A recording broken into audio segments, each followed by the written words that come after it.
근데 이제 ETF가 등장해서 소위 말해서 개인들이 저비용으로 자산 배분할 수 있는 시대가 드디어 열린 거예요. 과거에는 내가 옵션이 없었어요. 그냥 내가 뭐 주식을 직접 사거나 아니면 그냥 뭐 주식형 펀드에 가입하거나 이걸 가지고도 했었고, 그 다음에 뭐 해외 펀드도 우리나라 시작된 게 뭐 오래되지 않았잖아요. 또 펀드는 기간도 길고 상품을 많이 만들 수 없지만 ETF는 상품을 다양하게 만들 수 있잖아요. 그리고 이제 ETF는 국내 것도 살 수 있고 해외 직구도 할 수 있고, 전 세계에서 이렇게 주식을 직구까지 할 수 있는 시스템을 완전히 갖춘 나라가 많지 않아요. 우리나라가 이제 그런 거에선 굉장히 앞서가는 나라죠.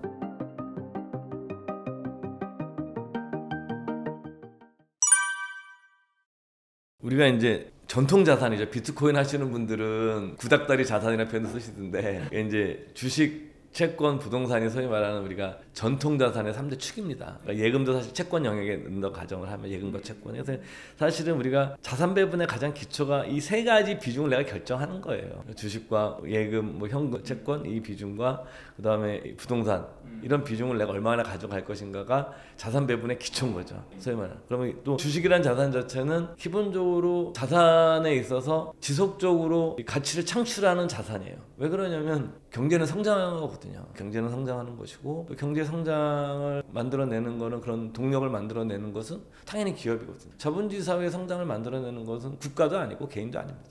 결국은 기업이 만들어내는 거거든요. 가장 본질적으로는. 그러니까 그렇기 때문에 이 기업이란 자산은 미래의 성장성을 담보하는 그 자산이에요. 자산군이에요. 그래서 이걸 내가 어떤 형태로도 편입을 해야 돼요. 그래서 개별 종목 되시면 당연히 등록 되시면 하시면 되고, 뭐 펀드 투자 되시는 분들이 되시고, 그래서 만약에 좀 안 되시는 분들은, 그래서 이제 안 되시는 분들이 할 수 있는 선택지들이 이제 ETF, 그러니까 상장지수 펀드 같은 것들을 통해서 시장을 통째로 사는 전략들이에요. 그렇죠? 주식이나 시장을 통째로 사버리는 전략을 통해서 자산 배분하는 것이 가장 저비용으로 쉽게 할 수 있는 방법이고, 이제 약간 전문성 있고 지식이 있으신 분들 그때부터 난이도가 이제 달라지겠죠. 뭐 내가 배당 관련된 ETF 비중을 늘린다거나 아니면 미국 비중을 늘린다거나, 요즘 중국이 많이 떨어졌는데 중국이 망하겠어? 그러면 중국 좀 비중을 더 늘린다. 이런 식의 이제 그것은 기본적으로 하는 건데, 가장 이것이 내가 이제 어려우신 분들은 시장을 통째로 사는 것이고, 또 이런 걸 하시는 분들도 이게 핵심 위성 전략이라고 그러는데, 핵심의 시장을 통째로 놓고 테마를 섞는 겁니다. 중간에 자기가 판단하기에서 유망하다라는 것들을.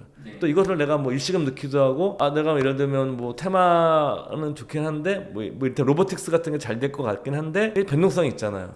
그러니까 나는 위성 전략에서 로보틱스 같은 ETF를 내가 추천하는 게 아니다. 그런 걸 넣고, 그걸 내가 변동성이 싫으니 이것도 적립식으로 내가 사겠다. 이런 식으로 내가 짤 수가 있는 거예요. 이렇게 쉽게 짤 수 있는 것이 이제 개인들이 과거에는 불가능했었어요. 근데 이제 ETF가 등장해서 소위 말해서 개인들이 저비용으로 자산 배분할 수 있는 시대가 드디어 열린 거예요. 과거에는 내가 옵션이 없었어요. 그냥 내가 뭐 주식을 직접 사거나 아니면 그냥 뭐 주식형 펀드에 가입하거나 이걸 가지고도 했었고, 그 다음에 뭐 해외 펀드도 우리나라 시작된 게 뭐 오래되지 않았잖아요. 저희 미래에셋 그룹에서 최초의 이제 해외 펀드를, 국내 해외 펀드 만들면서 시장이 열렸는데, 그것도 없었고, 근데 이제 또 펀드는 기간도 길고 상품을 많이 만들 수 없지만 ETF는 상품을 다양하게 만들 수 있잖아요. 그리고 이제 ETF는 국내 것도 살 수 있고 해외 직구도 할 수 있고, 전 세계에서 이렇게 주식을 직구까지 할 수 있는 시스템을 완전히 갖춘 나라가 많지 않아요. 우리나라가 이제 그런 거에선 굉장히 앞서가는 나라죠. 물론 ETF를 너무 단기로 매매하시는 분들도 있어 그런 문제가 될 수 있지만, ETF가 우리가 개인 투자자들이 주식이란 자산을 내 포트폴리오에 구축을 할 때 가장 저비용으로 만들어낼 수 있는 자산 배분의 수단을 제공을 한 거다. 이렇게 좀 이해하시는 것이 먼저 제일 중요할 것 같아요.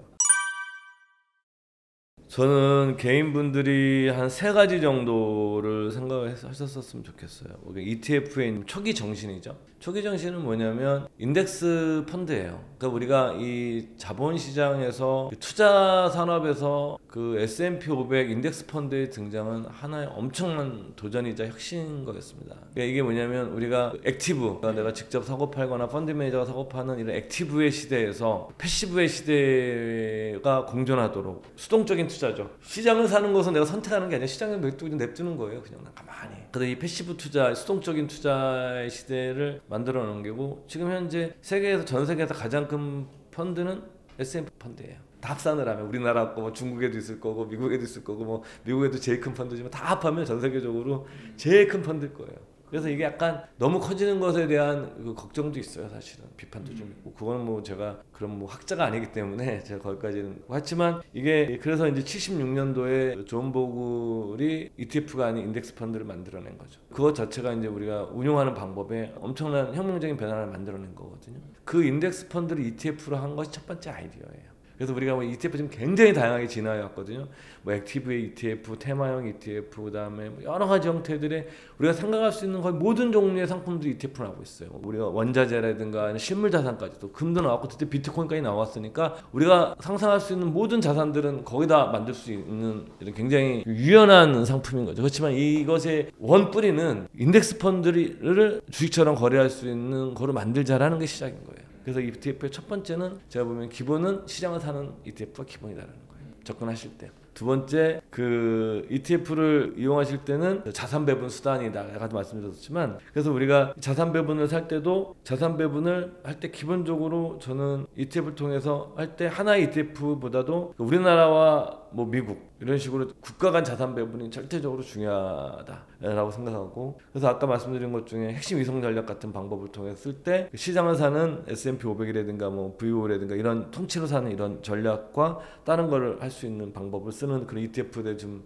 그런 전략을 짜는 것이 좋고 최근에 이제 많이 하시잖아요. ETF가 가장 좋은 것 중에 하나가 저는 이것이 굉장히 매력적인 대목이라고 생각하는데 매월 캐시플로우를 만들어낼 수 있는 자산들이 있는 거죠. 예를 들어서 뭐 리츠도 그렇지만 리츠 관련된 ETF도 있고 그 다음에 뭐 배당 ETF도 있고 뭐 요즘 굉장히 많이 하고 저도 사실 좀 가지고 있는 거지만 월 분배형 ETF 같은 것들이 있는데 이게 이런 것들은 내가 뭐냐면 특히 이제 내가 퇴직을 앞두고 있거나 이렇게 노후 준비를 하고 있거나 내가 아니면 젊은 분들이지만 내가 장기적으로 배당을 계속 받아서 재투자 효과를 극대화하고 싶으신 분들은 내가 배당 받아 내가 또 딴 걸 사도 되거든요. 내 포트폴리오에 그러니까 자금의 이제 소위 말하는 파이프라인처럼 쓸 수 있거든요. 뭐 예를 들어서 뭐 내가 1억을 내가 만약에 월 배분형을 샀는데 한 4% 나온다 그러면 1년에 400만 원의 신규 투자 자금이 창출되는 거잖아요. 그렇죠. 젊은 분들 입장에서는 나이 드신 분 입장에서는 400만 원 한 달치 뭐 한두 달치 생활비가 나오는 거잖아요.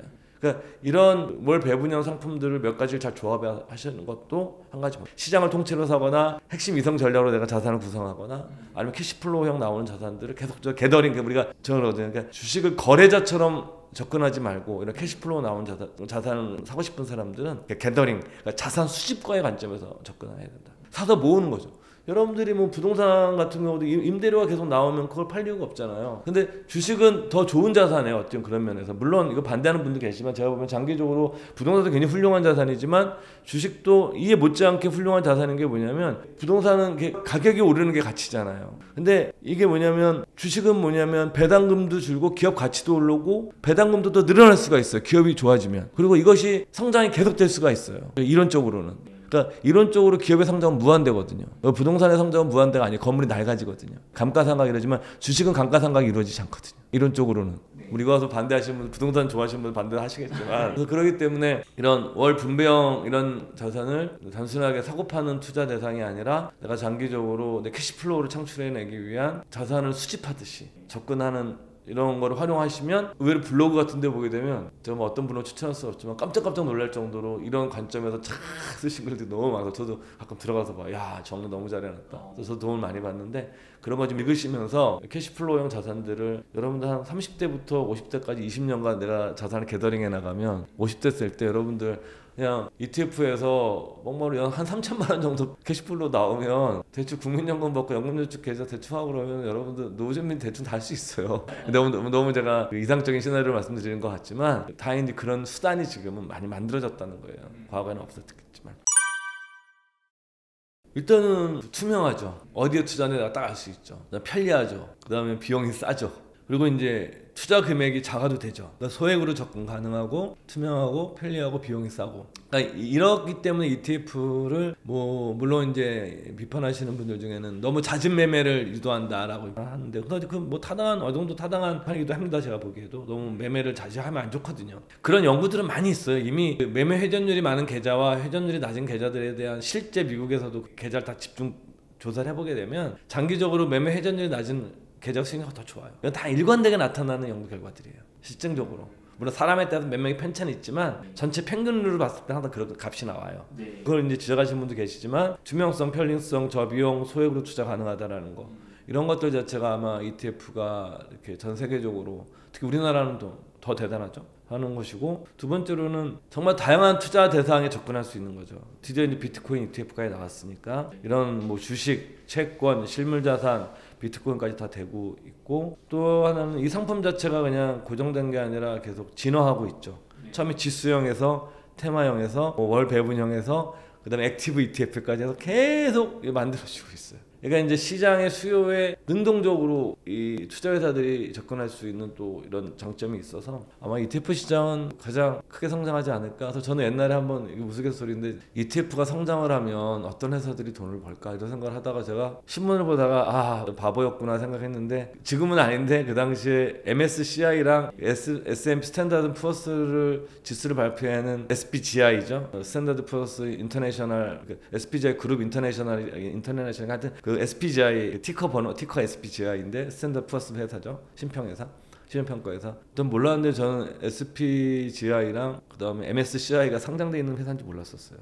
그때 ETF 폭발적으로 늘어날 때 그 주식을 사는 사람도 더 많이 벌었습니다. 그것도 사실은 지수를 투자하는 효과가 있는 거예요. MSCI 지수랑 이 지수 사업자들은 종목 추천은 아닙니다. 지금은 수익은 그때 사시면 다 물렸어요. 지금은 추천하는 게 아닙니다. 이거는 그냥 사례를 들은 건데, 이 지수 사업자들은 그냥 지수만 만들어 놓고 자릿세 맞는 거예요. 수익 모델이 너무 완벽한 거죠. 기업의 입장에서는 S&P 500 같은 거 대체도 불가능하고 완벽한 해자를 가지고 있고 뭐 그런데 그래서 하시는 게 말씀이 아니라, 그래서 가변 얘기인데 그렇게 이런 지수도 많이 만들어지고 이러기 때문에 아마도 ETF 시장은 더 성장하지 않을까라고 생각하고 있습니다. 그 너무 이제 이게 뭐 주식도 마찬가지지만 뭐 너무 핫한 것들은 좀 조심을 하셔야 된다. 이게 뜨거운 것이 항상 더 가기도 하지만 뜨거운 것이 또 손을 데이기도 하거든요. 그래서 저는 ETF 투자할 때 가장 기본이 되는 것부터 시작하자. 시장부터 사시면서 훈련도 하고 적립식으로 사시고, 그러면서 내가 어느 정도 경험이 쌓이면 내가 이제 자산 배분 형태로 포트를 몇 개 짜서 해보고 이렇게 접근하시거나, 나 이것도 너무 어려워. 근데 나는 그냥 뭐 좀 편했으면 좋겠어. 이런 분들 이제 월 배분형 중에서도 이렇게 좀 변동성이 낮은 걸 찾아서 그냥 계속 캐시플로 받아가면서 현금 모아놨다가 많이 좀 떨어지면 좀 더 사고, 이렇게 좀 조심해서 접근하시는 전략이 굉장히 재미없어 보이지만 장기적으로 보면 속편한 방법이다. 그쵸. 사실은 뭐 저 개인적인 얘기지만 저는 그 두 개밖에 없어요, 거의. 그래서 저도 뭐 이것저것 했었지만 뭐 나이가 있고 이러다 보니까 저도 이제 몇 년 안 있으면 이제 저도 이제 뭐 직장생활을 그만둬야 되는 사람인데, 그래서 또 과거 해왔던 것도 복귀를 해보고 그러니까 시장이랑 그냥 뭘 배분형 사는 것이 사실은 이게 가장 사실 속편한 방법이었구나 결국은. 그래서 저 직원들한테 그런 얘기예요. 이제 속편한 방법이었다 결국은. 뭐 이것저것 했는데 해봤는데 어떤 땐 좋은 결과도 있었고 어떤 땐 나쁜 결과도 있었지만 그 들어간 시간과 에너지와 이런 걸 다 종합해서 보면 단순하게 이런 시장과 월 배분형 형태를 이 두 가지만 잘 조합하더라도 충분히 내가 부자는 아니더라도 가난해지진 않을 것 같다라는 게 이제 저희 최근의 결론입니다. 저는 이제 글로벌 자산 배분이잖아요. 자산 배분의 시각에서 일본은 미국이죠. 뭐 제가 몇 번 말씀드렸지만 가장 성공한 자본주의 국가고, 그다음에 주주 환원 정책도 세계에서 가장 잘 돼 있고, 그다음에 기술을 통한 혁신도 가장 많이 일어나고 있고, 그다음에 인구 고령화라는 전 세계 선진국이 갖고 있는 엄청난 도전과 과제가 될 텐데, 그거에서도 가장 탄력적인 인구 정책을 쓸 수 있고 이민 정책을 통해서 우리 이민자가 만든 나라고, 그다음에 자원 대국이고, 자원은 사실은 스스로 독립할 수 있는 나라고, 그러니까 자원과 기술을 다 갖고 있는 나라가 없거든요.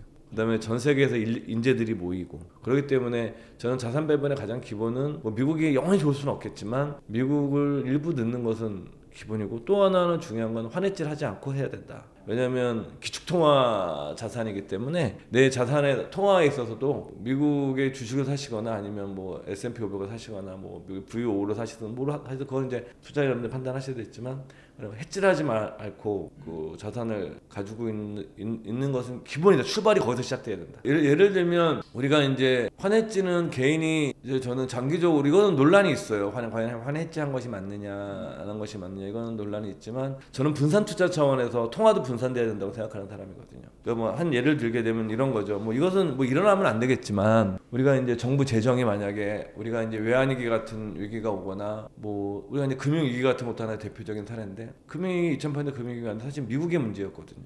근데 더 웃기는 게 뭐냐면 우리나라 원화 가치가 폭락을 해버려요. 미국 애들이 잘못했는데 미국의 달러는 올라가 버려요.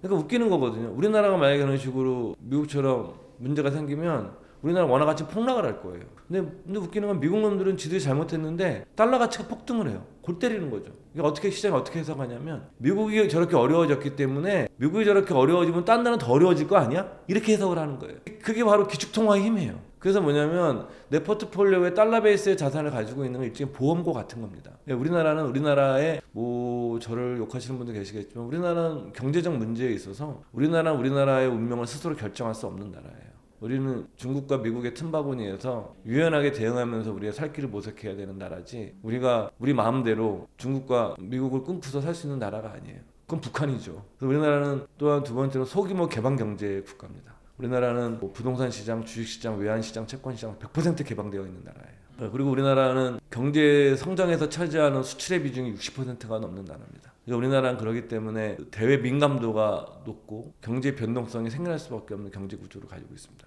거기서도 또 중요한 또 산업 구조에 있어서 반도체가 한 30% 넘게 차지하는데 이 반도체는 전형적인 우리 시클리컬 산업이라고 하죠. 경기 순환형 산업입니다. 그러니까 당연히 한 경제의 30%를 차지하고 있는 분야가 경기 변동이 있는 산업을 갖고 있기 때문에 당연히 변동성이 심한 거죠. 그러니까 이런 나라에서 달러 베이스의 자산을 안 가지고 있는 것은 오히려 더 위험하게 나를 노출시키는 거다고 저는 생각하거든요. 그래서 우리나라에서 여러분들께서 그래서 이 자산 배분에 있어서 일단 기축통화 베이스로 가지고 있는 내 자산이 뭐 내가 뭐 주식이 싫으시면 요즘은 뭐 달러 국채로 살 수 있는 세상이니까 너무 좋아졌으니까 요즘은 우리가 증권사 모바일로 미국 달러 국채를 살 수가 있어요. 벌써 한 5% 6% 나오니까 물론 환율 때문에 수익률이 달라질 수는 있지만 미국 국채를 세계에서 가장 안전한 채권인 미국 국채를 내가 한 5% 6%에 살 수 있는 시대가 된 거예요. 꼭 주식만 말씀드리는 게 아니라 그래서 난 싫어 나는. 그래서 나는 주식이나 ETF도 싫구나 원가방송 복잡하고 싫어. 그럼 그냥 미국 국채 사세요. 달러 예금보다 더 이자가 더 높으니까 이자 더 많이 주니까 뭐라 달러 예금 삽니까? 달러 예금보다 이게 더 안전한 거예요. 이것도 안전하죠. 달러도 굉장히 안전한 거죠. 그것도 달러니까 어차피 기축통화인 달러니까. 그다음에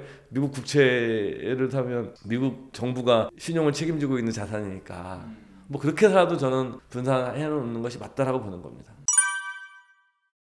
거기서부터는 이제 좀 개인적인 의사결정이 필요하죠. 그러니까 기본의 영역이 아니라 그다음부터 제가 의미하는 응용의 영역으로 넘어가는 겁니다. 응용의 그러니까 테마형 ETF라든가 중국의 비중을 얼마 정도 가져갈 거냐, 일본은 얼마 늘릴 거냐, 그건 이제 자기가 보는 시장 관이라든가 어떤 전망, 그다음에 요즘 인도도 굉장히 저는 요즘 참 놀랬던 게 홍콩 증시의 시가총액을 인도가 앞질렀거든요. 이게 제가 뭐 어렸을 때 기자 생활할 때 30대 때 홍콩 증시는 아시아에서 가장 선진화된 증시라고 그랬던 시장인데 야 홍콩 증시가 인도 증시한테 밀리는 날이 올 거라고 생각 못 해봤거든요. 근데 여러분들께서 그러니까 내가 성장하는 국가의 ETF를 갖는 것도 방법인데 여기 이런 건 당연히 변동성을 내가 감수해야 돼요. 더 높아요 미국보다 어쩔 수 없이. 그러니까 그런 거는 내가 뭐 예를 들어 뭐 추천하는 거 아니지만 난 인도가 더 앞으로 괜찮을 것 같아 이제 당분간. 그러면 인도의 시장 전체를 사는 ETF를 내가 사서 내가 뭐 펀드로 살 수 있지, 펀드에 가입할 수도 있지만 사서 그냥 난 적립식으로 한 10년 모아 나가면 괜찮겠어. 뭐 이런 식으로 접근을 하셔야죠. 왜냐면 제가 뭐 이 종목이나 내가 추천할 수는 없는 사람이고 저희는 뭐 자산 배분 중심으로 고민하는 사람들이니까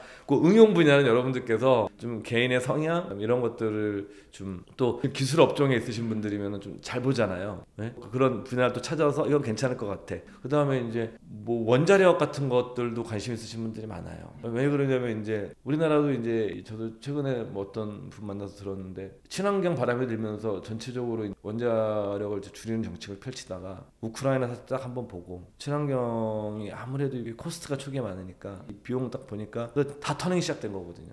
원자로로. 뭐 프랑스, 중국, 한국도 이제 다시 원자로 한다고 그러니까 원자력 기업 관련된 기업들이 향후는 굉장히 좋을 거라 생각하시는 분들 내가 종목은 모르겠는데 예를 들면 그런 거는 ETF가 있으니까 그런 걸 사서 그냥 내가 확실히 못하면 적립식으로 이런 건 이제 본인이 이제 그 분야를 생각하고 심학습 단계에서 그건 풀으셔야죠. 저 여기까지 그냥 기본 아주 기초.